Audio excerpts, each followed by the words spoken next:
De acuerdo, hoy lo que vamos a hablar es de volumen total de entrenamiento, cómo puedes medirlo, cómo puedes cuantificarlo, porque es algo que casi nadie sabe y es algo crucial para poder cuantificar, medir el entrenamiento. Es decir, sin tú conocer cómo cuantificar el volumen total de entrenamiento, básicamente estás yendo de forma aleatoria, independientemente del tipo de rutina que hagas. ¿De acuerdo? Antes que nada, para comenzar, el principio fundamental es que tienes que diferenciar lo que es una serie efectiva o una serie no efectiva. Es decir, eh, ¿serie efectiva para qué? Serie efectiva para crecimiento muscular, y resulta que no todas las series que tú realices en el gimnasio o en tu casa son series efectivas para crecimiento muscular. ¿Por qué? Porque tienen que tener unas condiciones muy concretas que ahora te voy a explicar. Y dentro de las series no efectivas vamos a hacer una división en dos. Series de calentamiento, porque efectivamente no son efectivas, valga la redundancia, para crecimiento muscular, pero sí que tienen una utilidad. ¿Cuál es? Que sirven para calentar. Y luego están las series consideradas series basura o series de relleno, que básicamente no sirven para absolutamente nada. No sirven, no tienen una función ni de calentamiento, simplemente están de relleno y básicamente se hacen por no saber identificar cuándo estamos entrenando intenso y cuándo no. ¿De acuerdo? Esto es crucial porque es algo que no mucha gente conoce. Entonces, eh, ¿por qué es importante saber diferenciar este tipo de series? Porque cuando hablamos de volumen de entrenamiento, al menos en términos prácticamente lo más moderno que hay, hablamos de medir la cantidad de series totales que hacemos a la semana. Pero no cualquier serie, no las series basura ni la serie de calentamiento, solamente medir las series efectivas. ¿De acuerdo? En realidad hay varias formas de medir el volumen de entrenamiento. Por ejemplo, otra, que es la más común utilizada, que es la que figura en los libros de texto, es el tonelaje, que consiste en multiplicar kilogramos por peso por repeticiones.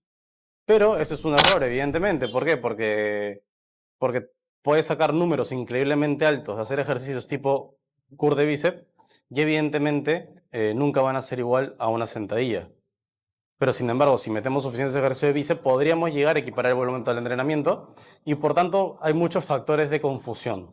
¿De acuerdo? Con las series efectivas también, pero hay un poco menos porque hay algo que se llama índice de estrés.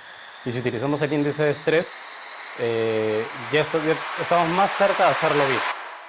Pero, de nuevo, este video pretende ser una guía práctica para que te introduzcan, no algo científicamente perfecto o lo más informado posible.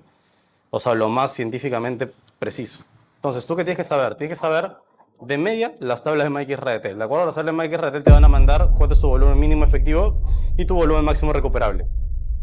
¿Esto es lo óptimo para ti? Evidentemente no, de ninguna forma es lo óptimo para ti. ¿Cómo lo sabemos?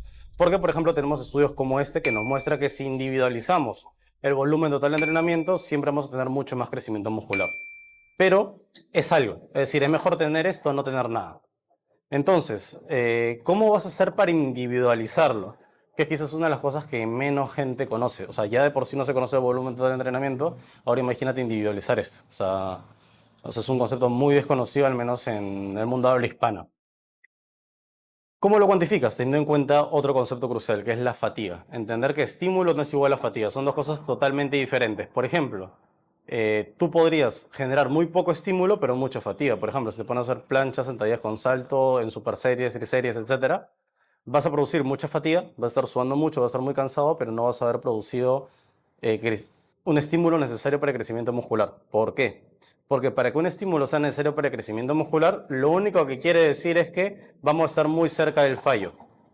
¿De acuerdo? Pero para estar muy cerca del fallo tenemos que hacer que nuestro músculo sea recuperado lo máximo posible en términos de energía para poder rendir lo máximo posible en la siguiente serie. Por tanto, todo lo que son descansos cortos carece de sentido para este fin.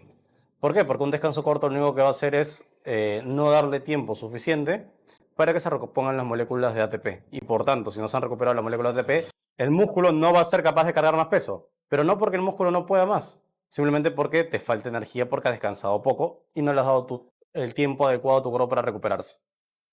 Eso por un lado, eso es una serie efectiva. De series no efectivas ya dijimos que hay dos, serie de calentamiento y series basuras. Y ya dijimos también cuando hablamos de volumen de entrenamiento total, hablamos de series efectivas, no de cualquier serie. Series efectivas para crecimiento muscular.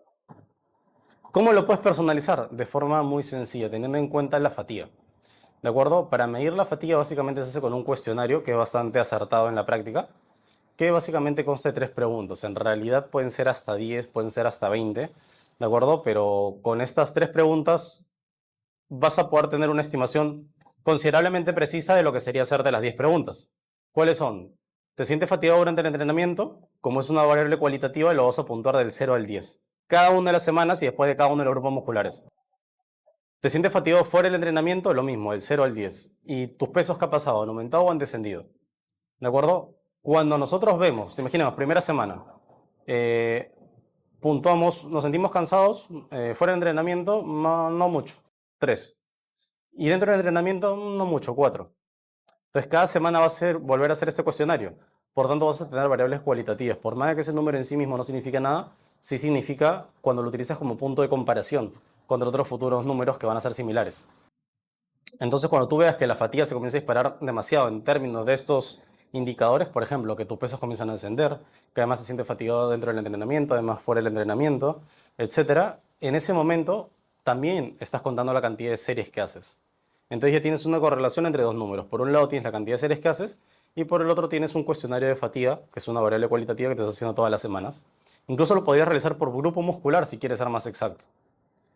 Entonces, ¿esto qué te va a dar? Te va a dar que vas a llegar a un punto donde la fatiga va a ser máxima y vas a tener otro número que te va a decir en qué volumen total de entrenamiento estás. Y ese es la forma más fácil de deducir que es tu volumen máximo recuperable. No te puedes recuperar más que eso. ¿De acuerdo? Incluso puede que te hayas pasado y que sea demasiado. Pero es crucial entenderlo como lo que es. Dos variables que se van a correlacionar, una cualitativa y otra cuantitativa, para darnos información sobre nuestra fatiga y nuestro volumen total de entrenamiento personalizado. ¿De acuerdo? Una vez hayamos este número personal, que es cuando los indicadores de fatiga están al máximo, y además tienes el número de series, ya ese es tu número. Ahora, ¿cuál va a ser tu meta? Tu meta va a ser tratar de superar ese número en el siguiente programación de entrenamiento. ¿Por qué? Porque después de esto viene una semana de desentreno o de descanso. Puedes ir a entrenar, pero no puedes hacer series efectivas. Eso es lo importante de la semana de desentreno. No es si vas al gimnasio o no.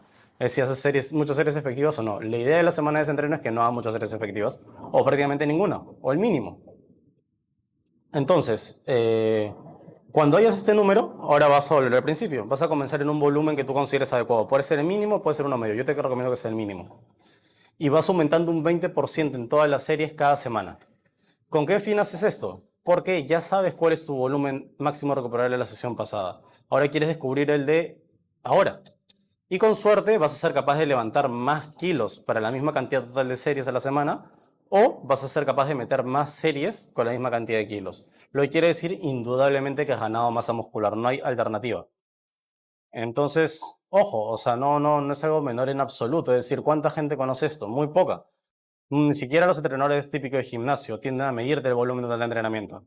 ¿Qué te quiero decir con esto? Que ya solo sabiendo esto ya sabes más que un entrenador promedio de gimnasio. Entonces, repítelo cuantas veces creas necesario. Acuérdate que estímulo y fatiga no son lo mismo y vas a poder tener tus números personalizados. Acá abajo te voy a dejar algunos estudios en los que me baso para lo que te digo. Entre ellos el estudio donde se evalúa volumen medio versus volumen alto en definición y se ve que realmente un volumen alto no representa grandes beneficios respecto a un volumen medio en definición, es decir, cuando queremos perder grasa. Lo cual no es menor porque la gente tiene que entrenar cada vez más fuerte y no es necesario hacerlo. Entonces, si te gustó esa información, suscríbete, dale like, comparte y sígueme en Instagram o envíame un DM si quieres asesoría personalizada.